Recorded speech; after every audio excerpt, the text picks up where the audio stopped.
आइए प्रिय छात्रों, इस वीडियो में बात करने वाले हैं जो स्टूडेंट अब मई के अंदर एग्ज़ाम होने वाले, आपके मई के अंदर एग्ज़ाम होंगे, ठीक है। सीयूटी पीजी के, सीयूटी आपके पीजी के एग्ज़ाम होने वाले हैं। तो इसके लिए आपको क्या है, मतलब ये एग्ज़ाम देना है तो इसके लिए आपको previous year question paper plus अगर नोट्स चाहिए, अगर आप सीयूटी पीजी पॉलिटिकल साइंस की तैयारी कर रहे हैं या कोई भी सब्जेक्ट, आप history, geography, public administration, music, ठीक है, एनी कोई भी सब्जेक्ट आप तैयारी कर रहे हैं तो उसके लिए previous year question paper plus notes चाहिए। तो मेरा व्हाट्सअप नंबर 93-503-44-727, ठीक है। इस व्हाट्सअप नंबर आपको previous year question paper plus PDF आपको मिल जाएगा, ठीक है। तो इस पर आप मैसेज कर दीजिएगा व्हाट्सअप पर और आपको previous year question paper plus notes क्या क्या मिलेंगे, आपको नोट्स मिल जाएंगे सिलेबस के अकॉर्डिंग, ठीक है। और प्रीवियस ईयर क्वेश्चन जितने आज तक हुए हैं सीयूटी पीजी के, एनटीए के द्वारा कराया जाता है, ऑनलाइन आपका एग्जाम होता है। तो हम बात कर लेते हैं कि तो आपके मई के अंदर अब एग्जाम होंगे आपके, ठीक है। तो ये एक अंदर आपके जो है 100 क्वेश्चन आते हैं इसके अंदर, 100 में से 25 क्वेश्चन आपके कॉमन होते हैं जिसके अंदर रीजनिंग, मैथ, ठीक है, और आपका जीके वगैरह, करंट अफेयर, हिस्ट्री, पॉलिटिकल के, मतलब इस प्रकार के क्वेश्चन मिक्स रहते हैं उसके अंदर, जीके, ठीक है, रीजनिंग, मैथ सब कुछ आता है। और 75 क्वेश्चन होते हैं वो आपके सब्जेक्ट के होते हैं जिस सब्जेक्ट में आप पीजी करना चाह रहे हैं, ठीक है। तो 75 क्वेश्चन, 75 क्वेश्चन इसके होते हैं और 25 क्वेश्चन इसके होते हैं, ठीक है। तो ये हम बात कर लेते हैं कि तो इसके ये एग्ज़ाम क्लियर होने के बाद मेरिट बेस पर पे, यानी कि जो आपकी मेरिट कट ऑफ लगी उसके हिसाब से आपके डीयू, जेएनयू, ठीक है, बीएचयू, ठीक है, इन यूनिवर्सिटी के अंदर आपके जो है एडमिशन होंगे सेंट्रल यूनिवर्सिटी के लिए, ठीक है। तो ये बात कर लेते हैं हम। तो आज के हम प्रीवियस ईयर क्वेश्चन पेपर देख लेते हैं किस प्रकार के क्वेश्चन आए। तो यहाँ फर्स्ट पेपर हम नहीं देखेंगे लेकिन मैं आपको दिखा देता हूँ कि इसके अंदर क्या क्या आता है। ये पैराग्राफ है, जैसे कि कविता सी दे रखी है और इसके आंसर देने हैं। मैंने किसके बीज बोए थे, तो किसके मैंने क्षण भर के उनको देखता साहस मुझे समझ आया कुछ दिन पहले, बीज सेम के रोपे थे। सेम इसका राइट आंसर हो जाए। ये मेरे ख्याल में ये आपका जो है ना, कहीं 10वीं 11वीं में कहीं हिंदी के अंदर था, ये आपका पढ़ा हुआ है, मेरे को याद है, मैंने पढ़ा था किसी कहीं, तो हिंदी का 10वीं 11वीं पता नहीं क्लास से आया हुआ है, ठीक है। तो ये पैराग्राफ से देने आपको, ठीक है, ये आप इसके अंदर पढ़ के देख लीजिए। दूसरा क्वेश्चन देखिए, जैसे देखिएगा कि मैंने उसको कब तक देखता रहा, ठीक है। तो मैं उसको कब तक देखता रहा, निमेष क्षण भर में उन्हें रहा देखता। तो इसके अंदर ये देखिएगा, निमेष क्षण भर, इसके अंदर आ जाएगा क्षण भर। तो क्षण भर इसका राइट आंसर हो जाएगा। इसके अंदर जो आपका है इसका क्षण भर हो जाएगा, ठीक है। तो इसका ये राइट आंसर हो जाएगा। तो इस प्रकार पैराग्राफ ये आप पढ़ के इसके अंदर दे सकते हैं। और अगला आपको आगे देख सकते हैं आप जो क्वेश्चन आते हैं, इसके बाद हम सेकंड नंबर पेपर पर चलेंगे। तो हिंदी के आते हैं, हिंदी के और आपके लॉजिकल रीजनिंग वगैरह के, ठीक है, प्रयोजन, अनेकार्थी शब्द, ठीक है। तो हम बात कर लेते हैं आपके जो पेपर हैं, ये देखिएगा इसके अंदर आपके मैथ के भी क्वेश्चन आते हैं, ठीक है। यहाँ मैं पॉलिटिकल के क्वेश्चन करवाऊँगा, ठीक है। पहले मैं आपको पॉलिटिकल के क्वेश्चन करवाऊँगा, ये आप कॉमन पेपर है इसकी प्रैक्टिस कर लीजिएगा क्योंकि हमारा मेन फोकस अपने कॉमन पेपर जो क्वेश्चन है 25 क्वेश्चन के बाद से आपका है। एक मिनट देखिएगा, मैं निकाल लेता हूँ थोड़ा सा। क्वेश्चन नंबर 31, हाँ, यहाँ से 25 के बाद 26वां क्वेश्चन होगा। देखिए अब पार्ट बी करके इसके अंदर दिया होगा, ये रहा पार्ट बी के अंदर आपके जो पॉलिटिकल साइंस के 75 क्वेश्चन आते हैं। तो पहला क्वेश्चन हम देख लेते हैं कि पहला क्वेश्चन क्या है कि निम्नलिखित में से कौन सा हरित विचारधारा का अंग नहीं है। तो इसका जो राइट आंसर हो जाएगा वो क्या हो जाएगा, ऑप्शन नंबर 2 हो जाएगा, ऑप्शन नंबर 2, ठीक है। तो ऑप्शन नंबर 2 में क्या हो जाएगा, अस्तित्व से इच्छा तक, ठीक है। अगला क्वेश्चन देखिएगा, क्वेश्चन ID 413 लास्ट में, ठीक है। निम्नलिखित में से कौन सा उपयोगितावाद का एक सिद्धांत नहीं है। तो इसका राइट आंसर हो जाएगा आपका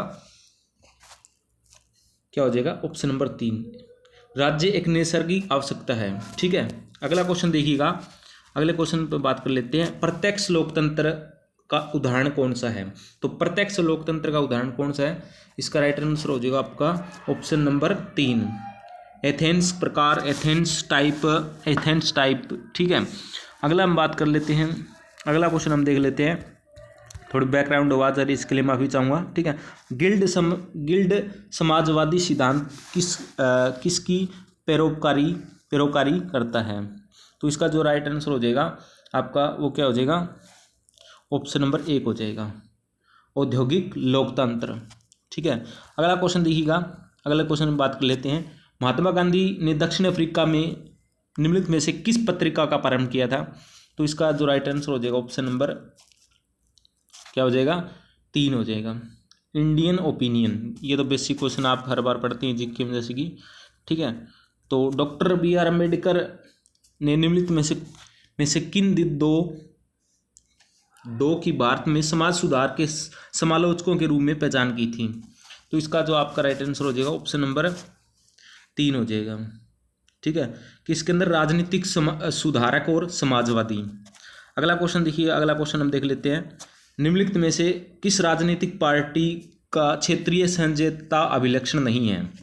तो इसका जो राइट आंसर हो जाएगा वो क्या आ जाएगा, 28। इसका राइट आंसर हो ऑप्शन नंबर 4, दिल्ली में आम आदमी पार्टी जो है वो इसका नहीं है। ठीक है, तो अगला देखिएगा कि निम्नलिखित में से कौन सार्वजनिक नीति का अधिकार करता है, नहीं है? तो इसका जो राइट आंसर हो जाएगा वो आपका क्या हो जाएगा, ऑप्शन नंबर 1, राजनीतिक पार्टियां, इसका राइट आंसर हो जाएगा। अगला क्वेश्चन देखिएगा। ठीक है, क्वेश्चन नंबर 34, निम्नलिखित में से किस विद्वान ने भारत में एक हस्तक्षेपवादी से एक नियामक राज्य के परिवर्तन का वर्णन किया? तो इसका जो राइट आंसर हो जाएगा वो आपका क्या हो जाएगा, ऑप्शन नंबर जो आपका 3 हो जाएगा, लॉर्ड रुडोल्फ। एक मिनट रुकिएगा थोड़ा सा सही, ये आपका हो जाएगा लॉर्ड रुडोल्फ और सुसेन रुडोल्फ, इसका राइट आंसर हो जाएगा। अगला क्वेश्चन देख लेते हैं। अगला जो क्वेश्चन आपका, अंतर्राष्ट्रीय न्यायालय कहाँ स्थित है? ठीक है, तो ये आपका अंतर्राष्ट्रीय न्यायालय कहाँ स्थित है? इसका जो राइट आंसर हो जाएगा आपका ऑप्शन नंबर 3, द हेग में है, इसका राइट आंसर हो जाएगा। अगला क्वेश्चन देखिएगा कि निम्नलिखित में से किस संशोधन के द्वारा लोकसभा का कार्यकाल 6 वर्ष तक बढ़ाया गया था? तो इसका जो राइट आंसर हो जाएगा वो क्या हो जाएगा आपका, ऑप्शन नंबर 2 हो जाएगा, 42वां संविधान संशोधन, इसका राइट आंसर हो जाएगा। अगला क्वेश्चन देख लेते हैं कि जब भारत के राष्ट्रपति संसद के संयुक्त अधिवेशन को संबोधित करती है तो कौन इस अधिवेशन का अध्यक्ष होता है?